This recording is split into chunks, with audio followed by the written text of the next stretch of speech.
Hello everyone, welcome to From Nowhere to Nothing, Ontological Oxymorons. I'm your host, Joel Bouchard, a graduate student in education at Liberty University. And with me is Mr. Norman Gayford, a professor of English and philosophy at Genesee Community College. Philosophy is filled with many things that tell us about what it means to be human. One could even argue that this is the primary aim of philosophy. But there's very little that tells us more about the human experience than how we treat each other. Many of the topics we've covered thus far have overtures to this idea. Politics, economics, art. They all cover themselves with how we interact with other people. Today, we're going to look at that specific topic a little closer with the philosophy of civility. All right, so we've looked at a bunch of different topics so far, and I feel like a lot of them are pretty classically philosophical. You know, even with our new direction, politics, economics, these are things that have been considered to a pretty great extent. And civility, when you first mentioned it to me, I thought, well, I don't know, that one seems a little bit in left field. But then when you think about it, it's really not. Like, I think classical philosophers have talked about it, yes. And it's also something that is a bit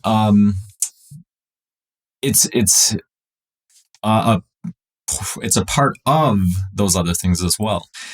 You can't have politics or economics without having civility. So that's right. Really, it's more basic to philosophy than even those topics. So I'm a little excited to look at it. So let's start out with the essence of it. What is civility? I think that people who are coming into it, they might think to themselves, well, being civil, isn't that just being polite? You know, what would you say about that? I would say, as you know, I often do, is the etymology. In ancient Latin, civilis or civilitas meant the responsibilities of being a citizen. And in the mid-ish 16th century, so when the idea of chivalry and all of that was developing, the layer of politeness sort of grew out of or into the word. And that's what we have mostly concentrated on since. Certainly, as you say, now you say civility and people think politeness almost immediately. But I like that it has that undertone of something more than just politeness, that it also has to do with order, decency, responsibility to others. I started to sound like a Boy Scout on that one. Right, yeah. Captain America could have said that. Right, exactly.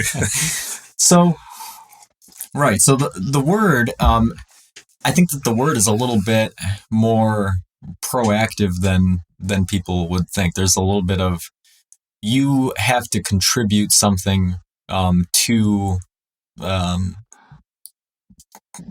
community, yes, as part of civility, as opposed to just being polite to somebody that you meet. Do you think politeness is a necessary part of civility? That's a good question. I think that it's certainly, if it's sincere, it's nice. Insincere politeness is almost more grating than just not being polite at all. Right. And usually one can tell the difference. I would think that the sincere politeness is the topping on the larger thing. So no, you don't have to be polite to be civil, technically, I would think. But if you really are working at the civility, then politeness helps.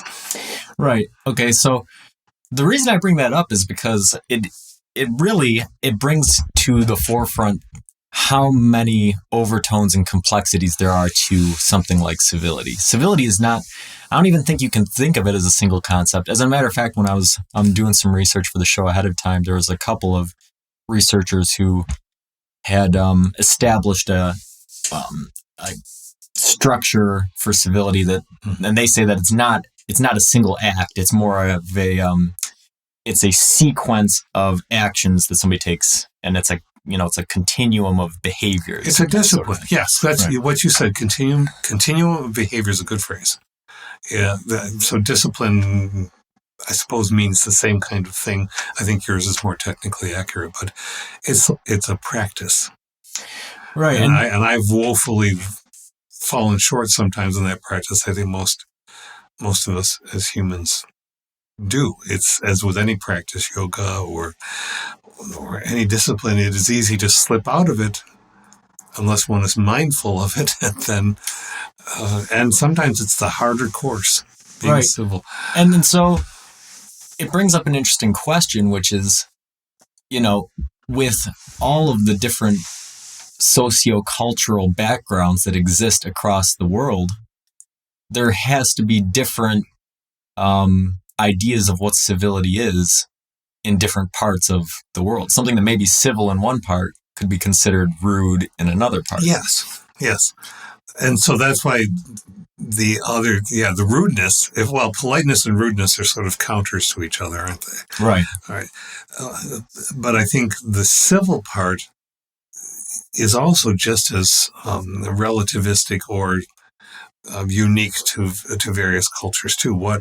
What's the responsibility of a citizen? So, we are back to it's really what other things we've talked about. What does it mean to be a participant in civil life? So many different variants. I keep thinking of Kant though. Kant, because he's my superhero, I suppose, but but when he one of his principles of categorical imperative, which we've talked about before, so a universal rule or a universal duty. His second principle is do never treat any person as a means to an end, but treat them as an end in themselves. And that seems to me a more than adequate definition of civility, because it suggests an engagement, the treating of the person.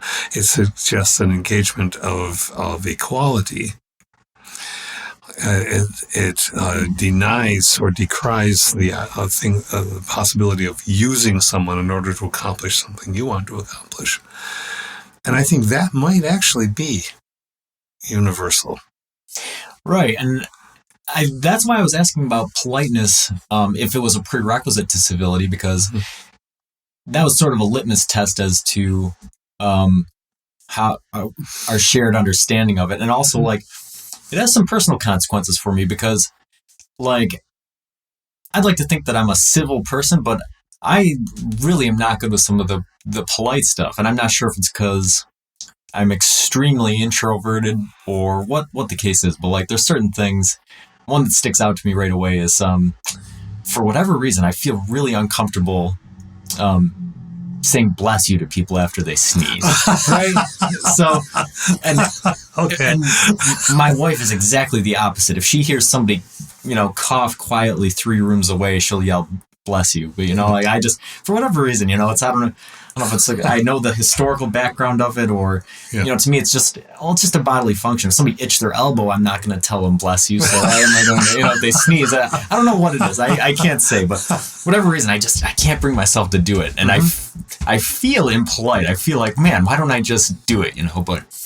But so if politeness was, and I see where you're going. Somebody might say, okay, well, is that uncivil, or is it just impolite? And I think that what you mentioned with Kant kind of highlights how somebody could be civil and yet impolite. I think that really is, like I said, sort of the litmus test is, what are your interactions with somebody accomplishing? Because I think anybody who's met me or had a conversation with me would know that if we're having a conversation, I'm taking a genuine interest in what you have to say. Yes. But getting to that point with me is extremely difficult.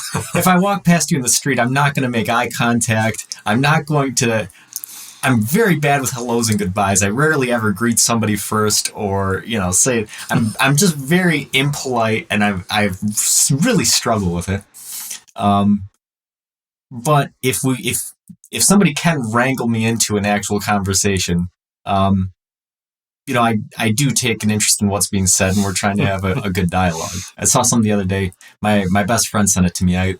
He said, and it said, introverts don't make friends. They're just adopted by extroverts. He said, hey, look, it's you and me. I said, yeah, that's pretty much how it happened. I was just minding my own business, and then you cornered me into talking, and then we became friends. This, but this is really fascinating. I know this is the personal side of all of this, and that's because you first encountered me as a teacher, and so the dynamics may have been different. I've never found you impolite. You were the one who reached out to me to wrangle the conversations, and there was no wrangling about it. And it was very much Kantian, because it wasn't about, let's use each other to see how we can make something happen and take credit for it or something like that. None of that. So I find it interesting that you see that about yourself, because I wouldn't even say it's impolite to not say bless you. That's a trained response. It's perhaps a trained politeness. I think there might be a level of difference between that and attentiveness. And maybe attentiveness is the politeness that I'm thinking about. When you're talking to someone, you got the eye contact, you're fully there. Whether you say bless you to me if I sneeze or not, I'd rather not have somebody notice, because I have egregious sneezes anyway, and I'd rather just. Well, and that's why the first part of this podcast is so important, is because it's really kind of hard to find like a universal definition of civility, and how much politeness plays into it varies among the different players. But the University of Massachusetts has 4 keys to civility, and none of them address politeness at all. So it says practice active listening, learn when to walk away from conversations, be an upstander, not a bystander, which refers to if you see something happening that is inappropriate or whatever, you stand up for what's right rather than just standing by and letting something happen. Yeah. And then practicing gratitude, so being thankful for things big and small. And so it's funny, because you list those things on your own. You're like, well, how does that add up to civility? But then when you think about the behaviors that would stem from that sort of thing, it kind of makes it takes us right back to the golden mean, long before the golden rule. That treat others as you would wish to be treated. Well, do you want to be listened to attentively? What were some of those other ones? Do you want to be listened to attentively? Do you want to pick your battles, know when it's appropriate to have difficult conversations and when you should walk away from those conversations. Sometimes a battle picks you, in the sense of upstanding or bystanding, and are you going to have a duty to stand up if you're being civil, not because you want to have a battle, but because bystanding simply exacerbates the incivility. Right. Yeah, so this has been kind of an interesting, it seems like a sidetrack, but I don't think it really is. I think that we've actually come a long way towards defining civility, but I think that we should get a little bit more into,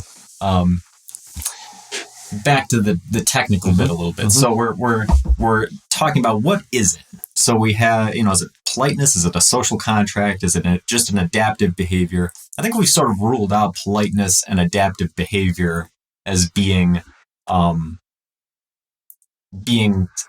core elements of civility. They're probably results of it, of practicing it, but they're not central tenets. Because I wouldn't want, as you say, you go to a dictionary, you see the dictionary definition, and many of the standard current off the shelf at Walmart dictionaries just have politeness. They don't have the other ideas, but I think those other really are the core.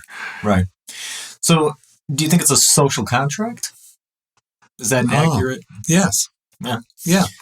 So it's basically, it's Rousseauian in a sense.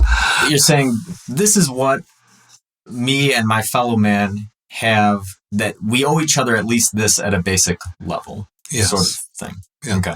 And I don't think civility is bypassing. Now, I may be jumping ahead, so you can shut me down. It's not bypassing important things. oh, I'll get along with you by talking about the weather. Oh, it's Christmas time. And so have you gotten all your gifts? Have you got all the banter, the social grease? Mm-hmm. I don't think that's civility. That's politeness. Right. Which is why if we had met and you weren't a teacher, we probably wouldn't be doing this right now, because if you'd wanted to talk to me about the weather, I probably wouldn't have been that great at carrying on that conversation. And I would never really have wanted to have the weather. You may think otherwise, but I think I have an element of the introvert. People would laugh who know me. Okay. But given the choice of silence or talking about the weather, I would probably choose silence. When I'm in a gathering of people, and this will make me sound like an elitist snob, which I don't think that I am, but if I'm in a gathering of people and they start with the weather and then they're talking about all the kind of surface things, and I like to say, what are you reading? Mm-hmm. Oh, what have you done that's creative for yourself lately or something? And usually that momentarily shuts down the conversation and people looking. But then sometimes people actually start to have that. Because to me, that's much more meaningful than, well, we can all see what the weather, we can't affect the weather. Well, we do, but we can't make it better in the immediate moment. Do I see it snowing? It's snowing. Yes. Right. And I feel like, I might be wrong, but I feel like that's a universal experience that everybody's had where they've suddenly found themselves alone with somebody and they realize, oh, I kind of thought this person and I were friends, but now that we're alone, the lack of conversation we have and like the lack of social maneuvering we have really kind of opens my eyes that we're acquaintances. And not that you can't become friends from that point, but you suddenly realize you have no knowledge of any deeper aspect of a person, you know? And, you know, I think that how that plays into civility, you know, is kind of different, but it comes back to what we were saying, which is that, are you using people as a means to an end?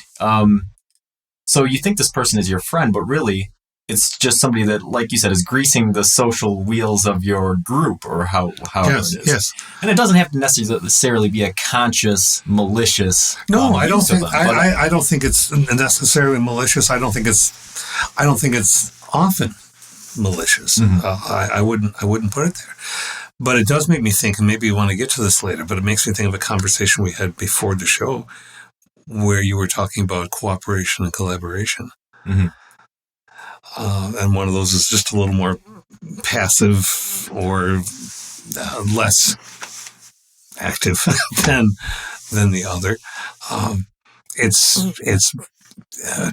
the social grease is important. Particularly if it leads to, if not friendship, then acquaintanceship, if it leads to an attempt to understand why someone else feels the way they do. That's hard work. Civility is hard work. Yeah, and I think that, you know, having just come from doing that for a school project, I think it's relevant. So I'll talk about it a little bit. Collaboration versus cooperation. Really, that kind of describes civility. It's sort of a meta look at life a little bit. You know, are the relationships that you have cooperative, which means that are the people that you know in life, you're all working towards the same end. Everybody's trying to have a good life. But are you going about doing that separately but together? Or are you working with people to create a good life? And I think that sort of determines whether or not you're being civil or whether or not you're just cooperating or coexisting, you know? Coexisting particularly. Right. Okay, so you just made me think of something I think is relevant. Because I was, I won't obviously say any names, but I'm a time of year, we're at the end of the semester, I'm a college teacher, and we're last papers, and I'm responding back to and talking to people about what they're saying in the papers and trying to urge them just a little bit more before the last couple of days, you know. And one of my students wrote said in the context of the paper, people, my family always told me that nobody owes you anything. Life owes you nothing. And I wrote back to her and said, gosh, I just don't feel that way. And you don't have to agree with me, and that's fine. But here's what I'm thinking. We live in a system that is a social contract. We, therefore, owe the government something, and the government owes us something in return, if you just take it from the political viewpoint. If we are volunteers for an organization, if we try to help out, and many, many, many people do this in large and small ways, they're so important to help somebody else out. Well, if you do that, you do it because you feel that you owe it to your community, or you owe it to somebody. We use the capitalistic owe and purchase and buy and all, but you owe it as a deontological thing, a duty-based thing, or you do it out of a sense of altruism. But if you've truly felt that nobody owed anybody anything, then you would be isolated, uncommunicative, unresponsive to the needs of others.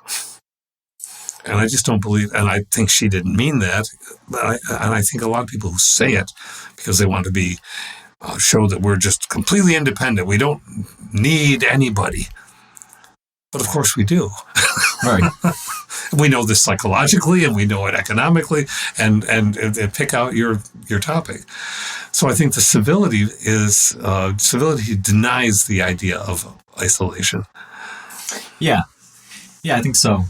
And, that kind of moves us a little bit into the formative aspects of civility. Because if you take from that, and this might be a worn out trope, maybe listeners are kind of sick of hearing it, but for me, when we're talking about basic elements of philosophy and what it means, essentially what it means to be human, one of the best ways to get out of that perspective is to look at things that aren't human. So we look at an animal kingdom. Do animals have civility? Well, probably not, because based off of the things that we've just talked about, animals have social behaviors and social contracts, but a lot of them are based around sexual selection or group hierarchies or that sort of thing. That doesn't really fall into the realm of civility, does it? No, I think it doesn't. But I may have mentioned this in one of our earlier podcasts, and forgive me if I've repeated it, but you just saying that, the time of year brings it to mind. A few years ago, I think it was three years ago, I was coming back from Batavia to Warsaw down the East Road, which people who are listening may have no idea where that is, perhaps, but it's a country road. And down a hillside, shale cliffs on both sides and lots of trees, I saw a movement in front of me, and there was no one behind me. It was snowing a little bit, and I slowed, and then I stopped. I pulled off slightly, and I just stopped and watched, because there was a raccoon in the road. The motion I had seen was the raccoon was tugging a dead raccoon off the road in a snowy night. And it stunned me. I watched, I teared up, because it seemed emotional, and it was stunning because I'd not seen anything like that before. And then I drove on. There was no, as I said, it was an empty road. So I watched until it got all the way off, and then I just drove on. But that image has always stayed with me. And I mentioned it to a friend, or an acquaintance, really, not a friend. And that acquaintance suggested, well, perhaps the raccoon just wanted to eat the meat that was left. Well, I honestly don't know if they do that. I don't know if they're raccoon cannibals. But it seemed to me an enormous expenditure of effort. And it suggested a relationship. But that's all it did. It was a sketch. So I don't know. Civility in the sense of an organized structure of behavior that one willingly participates in? No, I think probably not. But then I think of the raccoons. Yeah. And I mean, that's the craziest part about philosophy and life in general is it doesn't matter what question you look at. every question is just this Mandelbrot fractal of no matter how close you zoom in, there's these other questions and these other things that you can't answer. It doesn't matter if you're looking at the origins of the universe or animal behavior or what it is. You just examine it, and then there's these other questions, and it really makes it the whole theory that they have we live inside a simulation not seem that far-fetched, because you'd think about it, if life were a video game and you didn't want the people inside it to know that it was fake, you would design it exactly like this, because you can never find any real answers to anything. If we knew the answers, then it would seem like, okay, well, this is real. But the fact that no matter what you look at just keeps, subatomic particles are just this sort of, extrapolation of a solar system at a smaller level. And that's very simplistic. It's not entirely true. But, that the whole thing. It was true in my youth. Right. It doesn't matter what you look at or how you look at it. It's very hard to find any answers, and that's what makes philosophy so interesting. But if you find an answer, let's suppose this. Suppose I bother to look. I try to look up about raccoon behavior. There are specialists in raccoon behavior. I just know there have to be, because we have specialists in everything. And perhaps I could find a definitive answer. I said, well, yes, mates look after each other. That still doesn't answer the question of civility necessarily. Or, yes, the raccoon will use the meat of its species when it finds that it's dead. What it doesn't change is how I saw that and how I responded to it. It can alter what I know, epistemologically, what I know. It can alter, I take in fresh facts and say, oh, so that's what raccoons do. Nonetheless, there's still that primal moment of experience of watching that happen that made me question. And that still would linger no matter what the facts were. It's not that I would resist and I would say, oh, no, those raccoons loved each other. No, if a specialist tell me no, then I would have every reason to believe that. But I would still say, but isn't it interesting? Yeah, and even a specialist, really, a specialist is doing what humans do, which is categorizing and drawing generalizations based off of large-scale patterns. Mm-hmm. But there's always inductively. There's always in the individual unknowns. Like we were talking about earlier. With I'm not I'm one of a kind. Now, do I possess certain patterns or behaviors that fall into general categories? Sure. But then there's other things that are sort of unknowns. Yes. And animals are no different. A cat is about the same size as a raccoon, and every cat has a different personality. Very rarely, you don't. Mm-hmm. Some are social, some are not. You can't treat them all the same. So, there's a very real possibility that even if an expert says a raccoon would commit that behavior for a certain reason, that raccoon might still be doing it for a different reason because it doesn't fall into the general categories that have been assigned to it by people. So it just goes to show the whole categorization of knowledge that we have it's accurate, because it's based off of data, it's based off of observations. I don't ever want to have that be confused. But it doesn't hide the fact that we don't know everything. Exactly so. And any ethically practicing scientist they say this all the time in their writing and in their TED Talks and so on. That's the inductive nature of it. Bring it on. Let's have more facts. The more things that we don't know. But does civility have a use?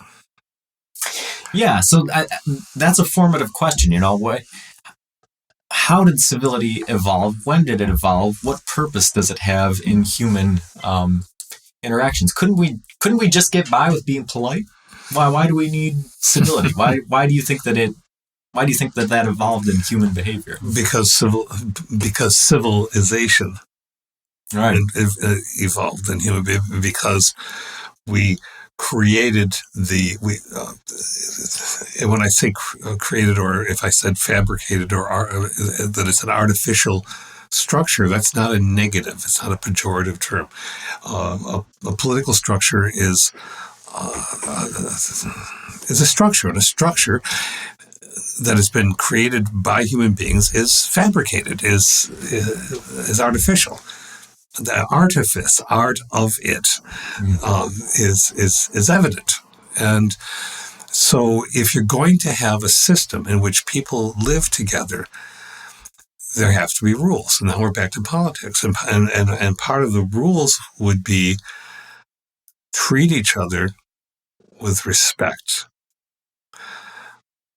Treat each other as if everyone has some knowledge and has feelings. And feelings are messy, but we all have them. And sometimes, especially in the young, they will come up, and not just in the young. And we have the choice, really, of deciding, because it is artifice. Do we just be rude as a surface level thing? Because underneath, we don't care. We don't want to care. It takes too much energy to care. I just want to live my life the way I want to live it, and everybody else leave me alone. And that's okay, but it's not really okay, because really quickly it leads to the darker things. Not only do I not care, but if I care, it's because I care about the right things. I'm going to moralize and tell you what you can't do. Mm-hmm. That's not civility. Right. So what you just said, this brings me back to the collaboration and cooperation project I was working on yesterday. Because the question that they ask is, what's the difference between the two? Did the team you were working with do one or the other? And which one's more important?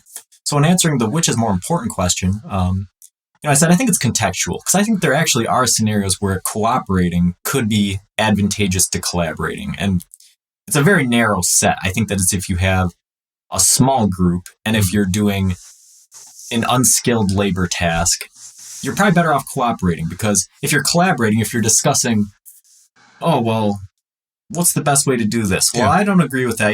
It's rather an inefficient thing. If it's an unskilled task, you're better off just, hey, you take that part, I'll take this part. When we're done, we've completed the end goal, but we've worked separately to do it. Yes. But that's probably about it. Other than that, collaborating is probably more effective for several reasons. And what I ended up using as an example in the paper was, no one person could send a man to the moon. Right. No one person could build a car. No one person, could educate 1,000 students in every single, topic. Right. Right. So as a result, you need to have school with administrators and different teacher specializations. You need to have a government with different sectors. You need to have businesses with engineers and salespeople and all these different parts. You need to work together and have different sections. And I like to do little thought experiments with myself, which is like, what if I replaced every 7 billion people on Earth with just me? What would the world look like?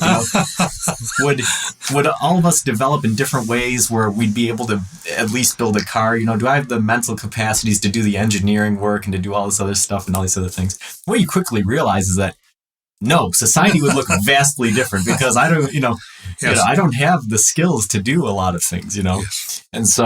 And that thought experiment really highlights the value in other people. It doesn't matter if somebody's different from you. It doesn't matter if somebody holds different opinions or has different skills or whatever it is. Different people have value in just being different from you. There's your Kant. There's your Kantian thought. Yes. Value in and of themselves. Mm-hmm. That cannot be adequately defined in a label, or being placed in a silo category of some kind, because value will not be housed that way. So, society and civilization, really, if you're looking at it, it's more abstract, but it's really no different than building a car or sending a man to the moon.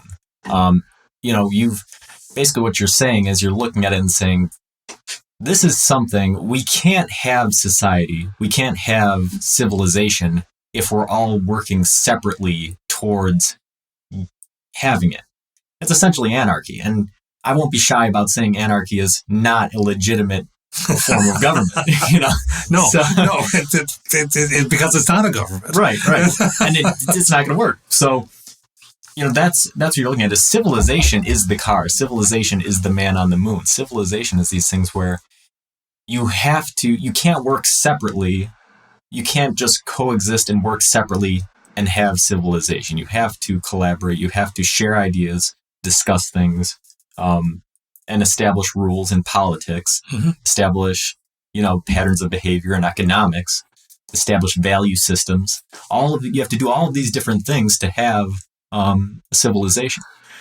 And I think that sort of captures why civility developed in the first place, is because I think it does, yeah. Whether consciously or unconsciously, at some point, people realized, I just can't do it all by myself. And if you had to think about it, probably happened pretty early on, because you probably had early groups of maybe a dozen individuals where you had an alpha male, an alpha individual who was stronger or smarter or more decisive than other individuals, and he led that group. But as soon as that group expands beyond that dozen people, or leaves a hunter-gatherer mindset and settles down, starts doing things, all of a sudden, those skills that make somebody the alpha individual in a group don't necessarily make that person the best person to lead a society.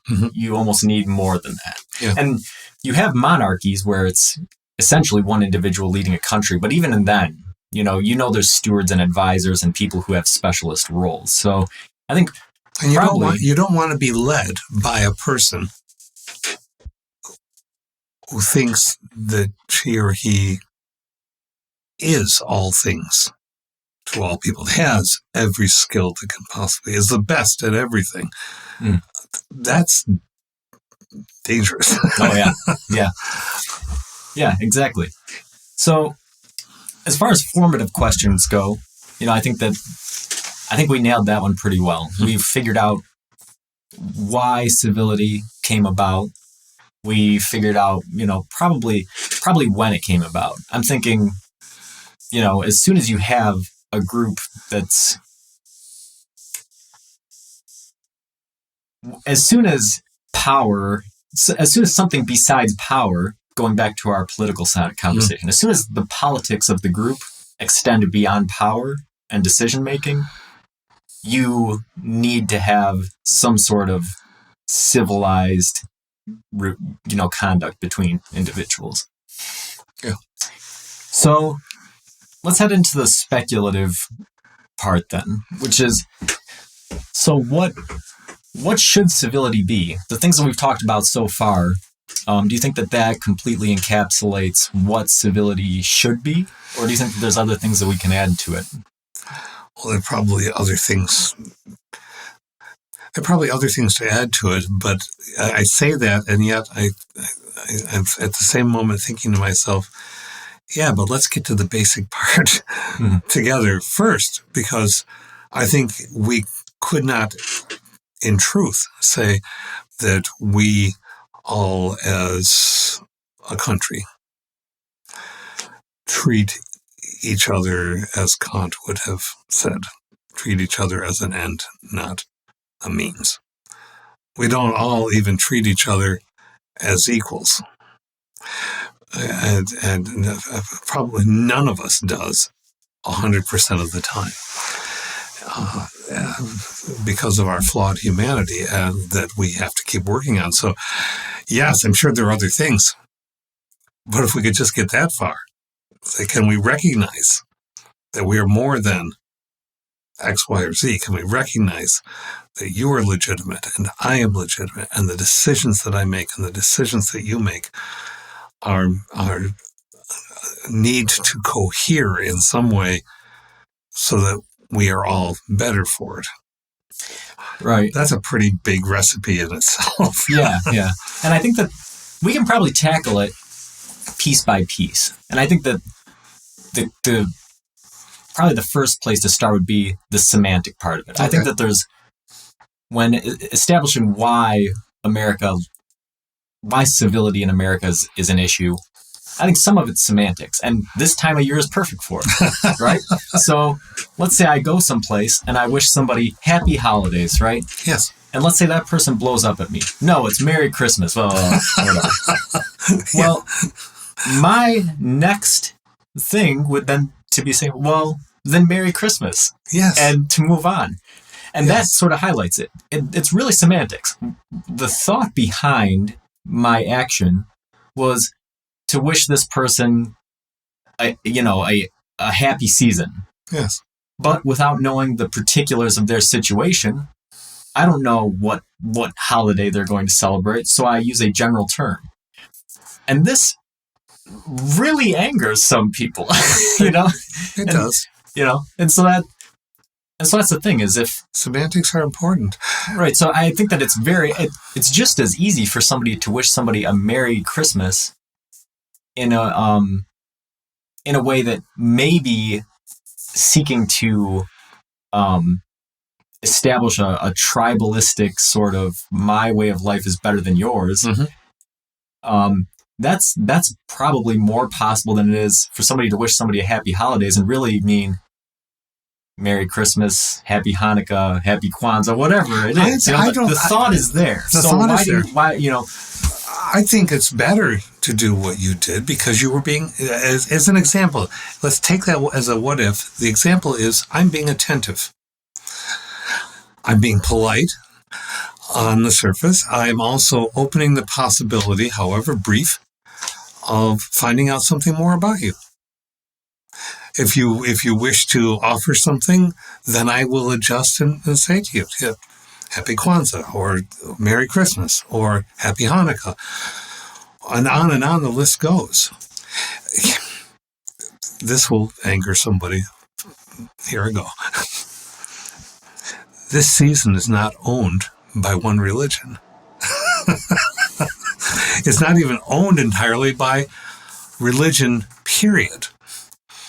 I mean, imagine someone, if you really wanted to stretch it and go up to someone and say, happy beginning of longer days. Happy celebration of the fir tree. Happy candlelight. What? But I mean, those are the roots of all of this. Whatever else we know about the season, we know that this wasn't when in the sacred mythology that the baby was actually born. Calendrically, we know that much. So it's all an artifice. But people want to own the artifice and share it in their way, but not acknowledge other ways and get put off by the littlest things. And being put off by the littlest things is not being civil. Right. Yeah, it kind of goes back to that list that we were looking at earlier. Are you being attentive to other people? Mm-hmm. Are you being grateful for certain things? All of that other stuff kind of plays in a little bit. But so we can look at it and say, all right, well, there's a semantic issue. Sometimes it would appear, people are being uncivil when in reality this is semantics. And I guess that opens up another question. So political correctness. How does political correctness play into civility? I hate that phrase because I don't believe that it exists. As a person who is a lifelong wordsmith, trained and practiced, it is a construct that has nothing but negative and pejorative use. It suggests something that was never intended. What does political correctness mean, really? Let's just. You know what jumps to mind with me is off that list that I read off earlier. Mm-hmm. The upstander versus bystander. I think that political correctness as a concept has been pigeonholed into people who are bystanders. So I think that if I say happy holidays, the people who that upsets are people who think that I'm saying that because I'm afraid to say Merry Christmas. Yes. I'm not afraid to say Merry Christmas. No. If you celebrate Christmas, I want to wish you a Merry Christmas. Yes. Now, if I was saying happy holidays because I was afraid I would offend somebody, that difference in motivation is what separates civility from politeness. And I feel like that's the problem with the term political That's correctness. well said. Yeah. You know, That's is well that said. it's the motivation behind it. And the same thing, well, you're just saying politically correct because you're mincing words. You're just, you don't want to say what actually needs to be said.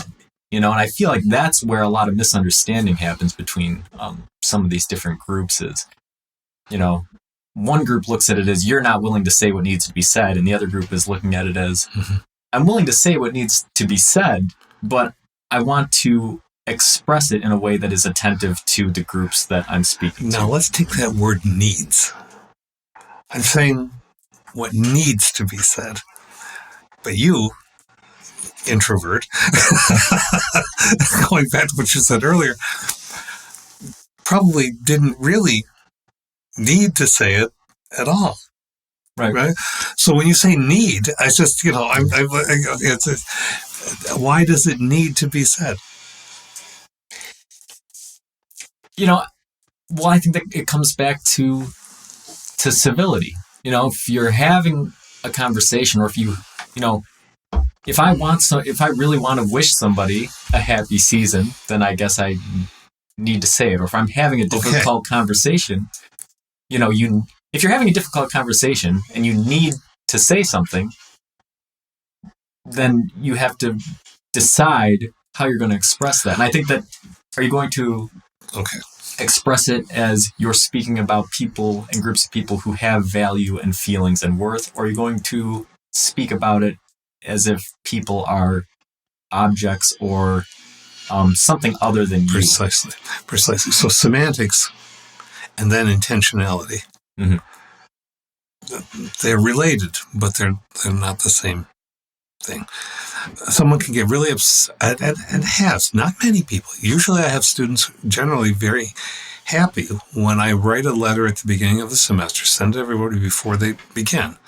I didn't always do this, but I've started to do it intentionally to say that whatever else our class is, I insist that it is a zone of civility, which doesn't mean political correctness. It means paying attention to one another and speaking to one another kindly, not loudly, not yelling. Now, that's part of the politeness, but there's more to it than that. Listening and then responding. And one of the things I ask somebody is, I ask all my students, if you if you have a set of pronouns that you use to refer to yourself, please let me know. Once in a while, somebody gets put off by that. You're just being politically correct. No, I'm not. Because there are people who define themselves. We all define ourselves with words. And if someone's being attentive to the words that one wants to use about oneself, you're listening. So that's why I don't like the political. It's usually used as an insult, as a badge of well, I'm hurt by this because people aren't paying attention, or they're privileging something else and they're not paying attention to me, and so they're saying things that I don't want to hear people say, and I don't find that useful. Yeah, and I'll repeat something I think I said in an earlier show, but it really is relevant here. Which is that, when it comes to things like this and people getting upset by things like this, it's pretty easy to brush aside the argument of people who are getting angry by things like this. And the reason for it is that there's a me and an I. And it's very simple. There's an objective person that exists, as far as we know, and there's a subjective person that exists. And so when I look in the mirror, there's a person there, and that the whole world can see and can agree upon certain qualities. But then there's also a person inside my head that is looking and seeing this reflection and making a subjective assessment of it. And if I come to a different decision than everybody else, that doesn't change the fact that that is the opinion that I hold. Right. So as a result, civility is really, I think that when it comes down to it, being civil is, are you going to have any regard for somebody's subjective opinion, or is your subjective opinion, are you going to decide that that's the objective opinion? And that's the dance. That is the fundamental, you're at the core of it. When you're teaching someone, or when you are at work, there are certain foundational knowledges and certain things that are practice and procedure for safety, or in a classroom for you need to know some names of philosophers and when they were practicing, and here's why. Which is not an assertion of my idea is better than your idea. It's an assertion of here is the common knowledge in our field. Doctors have to learn common knowledge. Contractors have to learn common knowledge. There are all kinds of ways, I suppose, of hammering in a nail, but most contractors who are teaching people as apprentices will show them a smaller range of the ways to do it. And so that's not an assertion. That's an assertion of authority of knowledge, not of absolute value of one's subjective view. But you have to keep separating that in your own mind. There's the active hard work. Mm-hmm. As a teacher or as any practitioner. It takes a lot of vigilance to be civil. And the vigilance is over one's own thought processes. Because the I always wants to assert itself over everything. And the I has to have that companion that is watching it. Yeah. Yeah. And yeah, I just think that, like you said, that's the hard work of civility is parsing out the objective versus the subjective. And, the two traps that I think people fall into is if you're assuming that your subjective is the objective. Mm-hmm. Okay, well, you think you're a girl, but I know you have the parts of a boy, so you're not because I said so. Exactly. Well, that's okay. Well, that's your subjective opinion, but you're making the same flaw that you are assuming the other person is making. You're saying your subjective opinion is not objective. Right. But at the same time, you're asserting that your subjective opinion is objective. Those two things are incongruous. They are incongruous. So that's one flaw. The other flaw is to just say, oh, okay, well, if what I think is subjective and what you think is subjective, then there is no objective. So what everybody believes is right and, just whatever. And I feel like that's relativism on a terrible scale. Right.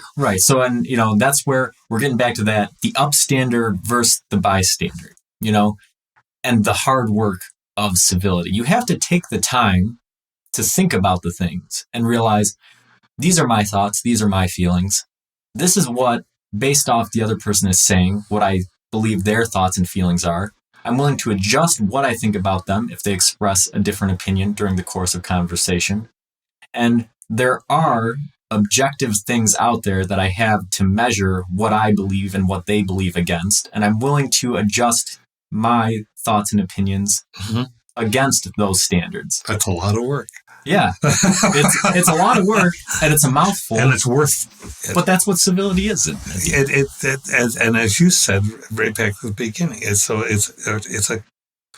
a practice. I enjoy, when I'm at my best, finding things that I can respect about every person that I encounter. Sometimes there's not time to find the things that you respect because the encounter is very, very, very brief. But if you approach an encounter with the potential of finding something to respect, if not to like, That's a lot different than looking at somebody saying, "Oh, this person's going to get something that I'm not," or the first thing you see somebody is, "Oh, well, look at how they look," and therefore, there's a great deal of difference in how in civility. I think, in the speculative here, I think is also about. You said semantics, we said intention, we said a number of things. It's about approach. Mm-hmm. It's a chosen approach. Yeah, and I'll end the episode by coming full circle to talk about the weather.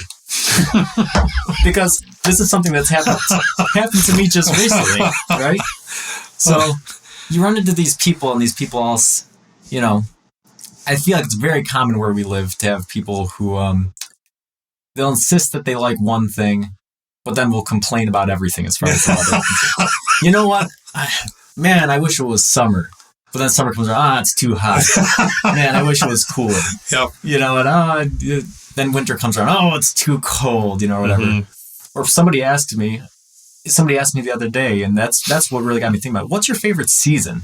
I thought, I like them all, because for different reasons, mm-hmm. Like you said, it's an approach, Spring is good because you get to see the new life and things, and you just, the breath of spring air when the winter first begins to run in you. Yeah. Or summer, all the things that you can do and all the things that are going on. Fall, how beautiful it is. Even winter, where it's there's just the stark landscape, and you kind of think about how you've the sort of the primal elements of nature and where you fit in and all the other things about it. There's something to be appreciated in all of it, and you can use that as a metaphor for life or for other people or anything. But like you said, it's an approach. You have to adjust where your mindset's at on it. Yeah. So, all right, I think it was a good conversation. I think there's a lot more here, though. Like you said in the episode before, you wanted to do one on social media. I think it's kind of leading in that direction because I feel like I think so there's too. This whole other aspect to civility that has evolved in the 21st century that we still have to talk about. So maybe we'll tackle that next time. But, thanks for listening. And until next time, keep pondering.